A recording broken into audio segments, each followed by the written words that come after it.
Mag-start na akong magligpit ng mga pinili kong pagkain na dadalhin ko sa US. Ito yung binili ko, isa lang. And then meron siyang paborito kong pinyato. And then ito, breadsticks.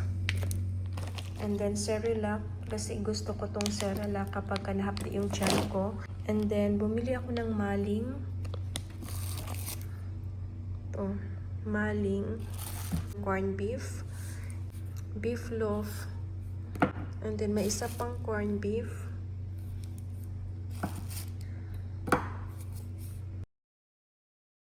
So, konti lang yung binili ko. And then, yung isang klase lang tuyo. Ito yung danggit.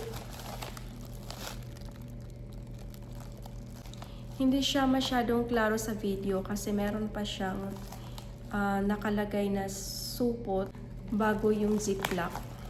So, nakabalot na dito yung mga tuyo. Inayos ko lang siya para hindi siya mangangamoy. Ziplock, and then nilagay ko sa trash bag na malinis naman siya para hindi lang siya mangangamoy.